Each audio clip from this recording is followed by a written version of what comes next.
Welcome to Pinnacle's NFL Best Bets for Week 6. I'm Anthony Bruno, joined by Scott Cullen on behalf of Pinnacle. We're coming off a pretty solid Week 5. We had the Vikings on the money line, the Commanders -3.5, Brock Bowers over 45.5 receiving yards. So we're looking to keep the momentum going here in Week 6. So Scott, let's not waste any time. What is your first best bet on the Week 6 slate? I'm going straight to London again, Anthony. And I'm taking the Chicago Bears on the money line against the Jacksonville Jaguars. Now, London might be a virtual home game for the Jaguars since they play there so often. But I basically look at this game as two quarterbacks who have the potential to do good things, but it's really hard to trust that either one of them from one week to the next will be able to produce. And now some of that is Caleb Williams is a rookie. We don't know yet, kind of from one week to the next, what we're going to get from him. Trevor Lawrence, he's been around for a while, and we're still not quite sure from one week to the next what we're going to get. And so the deciding factor for me in this game is the defense. The Bears are 7th in defensive DVOA, and a bunch of other metrics. They're a little bit higher. They're up on 3rd in takeaways. And the Jaguars, well, they're 32nd in defensive DVOA. And to me, that's going to make the difference in this game. And so I prefer the Bears here. Largely, this is a pick against the Jaguars more than it is a pick for the Bears. Yeah, fair enough. And listen, Scott, the London game was nice to you last week with the Vikings on the money line against the Jets. I like this play as well. Listen, I think Caleb Williams has been playing a little bit better. Obviously, the Bears haven't gone up against, super stout defenses, but Caleb Williams is playing better. And this Jags team, as you said, I mean, they've just been a mess all season. And I know that they are good in London, but I think I'm going to be tailing you here as well with the Bears in this one. Now, for my first best bet, I am going to one of the best games on the slate. Actually, maybe not one of the best games on the slate because of, I guess, the narrative that I've put in my head for this. But I think that the Detroit Lions are going to cover the spread on the road against the Dallas Cowboys. I don't love taking road favorites, but I think this is a great spot for the Lions. -3 at -105.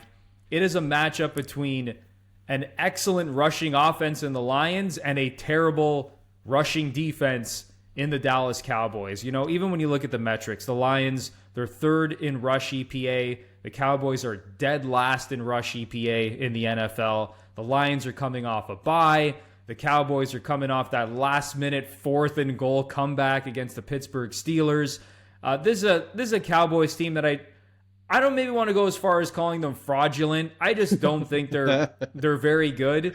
And when you have a Lions team that has an amazing offensive line that can run the ball this well, I think they're just going to be able to control the trenches. They're going to be able to control this game. DeMarcus Lawrence is on IR for the Cowboys. Micah Parsons probably not going to play again. It's just a mismatch in the trenches here. So I think that the Lions are going to be able to run the football. They're going to be able to score some points. And then when you look at the Cowboys, so the 2 games that they've lost this season have actually been against 2 of the best running football teams in the league, in the Ravens and the Saints. One of those games was a blowout.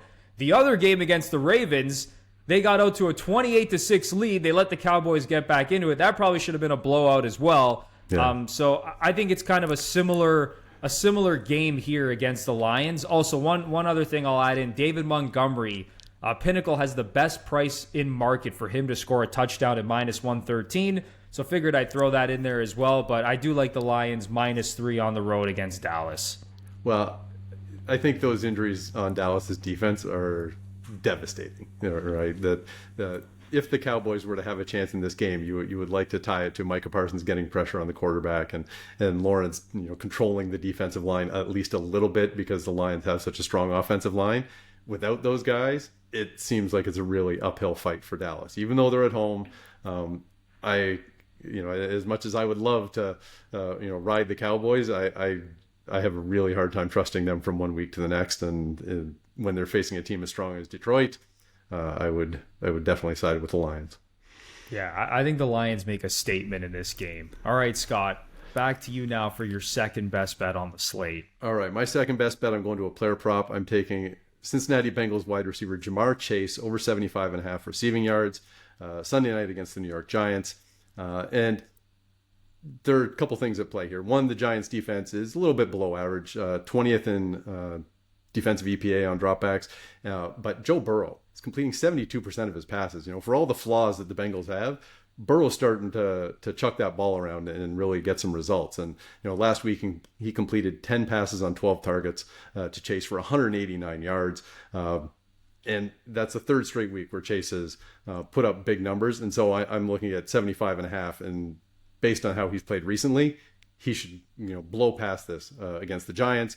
The fact that the Bengals also have injury in the backfield, that if Zach Moss is unable to play, might mean they're more inclined to pass.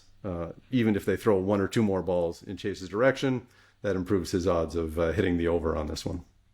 Yeah, listen, the Bengals might not be winning football games, but my goodness, that offense, they are humming. Joe Burrow's been playing great. Jamar Chase, yeah, that last game against the Ravens, oh my goodness. Like, they were just throwing the ball all over the field. So, I mean, it really is hard to bet against Jamar Chase almost every single week because it feels like he can go off for like 150, 200 yards literally on any given Sunday. He's just I'm hoping we good. hit this one by halftime, Anthony. Yeah, let's hope so, Scott. Well, for my next best bet, there's kind of two bets mixed into one here. So the Washington Commanders are on the road against the Baltimore Ravens, which I actually think might be the best game of the week. And I really, really like the Commanders plus 6.5 at minus 105. At the time of recording, Pinnacle has the best price in market on this bet. So here's what I'll say. I know that Lamar Jackson has dominated the NFC in his career. Like, he is 21-1 as a starter against the NFC. So that is a little bit scary. The Ravens are obviously at home.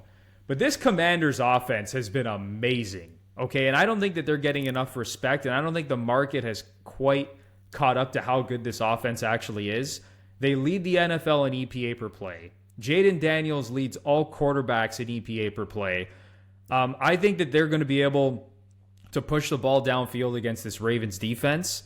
I think this game is probably going to be a shootout, and I think the Commanders have a really good chance here to cover the spread, and maybe they might just shock the world and even win the game straight up. I think that's actually in play as well. So that's the first best bet. I like the Commanders plus 6.5. Now, to piggyback off of that, Terry McLaurin, I think, is in a phenomenal spot here to go over 60.5 receiving yards at minus 109. Now, I already bet this at 57.5, and now it's up to 60.5. I still like this, and here's why. So the Ravens have been excellent against the run this year, but they have been a disaster against the pass. Okay, they're giving up Yes, over 280 yards per game. They are 25th in dropback EPA. They're also just 17th in pressure rate, so they're not getting a ton of pressure on the quarterback. They have also given up 23 pass plays of 20-plus yards, which is second worst in the NFL. Terry McLaurin, obviously the number one wide receiver on the Commanders. Jaden Daniels takes a lot of shots to him down the field. He's averaging over 7 targets a game. He has over 100 yards in 2 of his last 3 games. His ADOT is at 14.8 yards.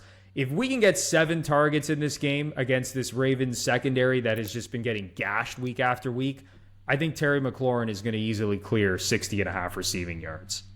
Yeah, I think one of the things that kind of gets overlooked because the Ravens have other strengths that have hidden this a bit is that their pass defense is abysmal.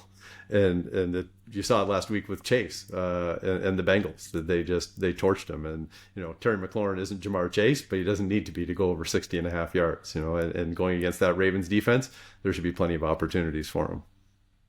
Yeah, might have to just keep picking on this Ravens secondary every week. I mean, we'll see how this week goes, but so far, my goodness, they are just getting absolutely gashed, even though they've been excellent against the run. But that is going to do it for Pinnacle's Week 6 NFL Best Bets. Let's keep the momentum going. And listen, I say this every single week. When you are betting on the NFL, you need to check out Pinnacle, because chances are, no matter whether you're betting on the main markets, player props, whatever you're looking at, Pinnacle is going to have the best price in market on a plethora of different bets. We have low margins, which means our odds are always going to be superior to the competition. Pinnacle also has some of the highest limits in the industry. So if you're looking to get a lot of money down, you're never going to have a problem doing that at Pinnacle. So like I said, check out Pinnacle because that is the best place to bet. All right. So I'm Anthony Bruno for Scott Cullen. Good luck in week 6. We will chat with you next week. And always remember to bet smart and bet Pinnacle.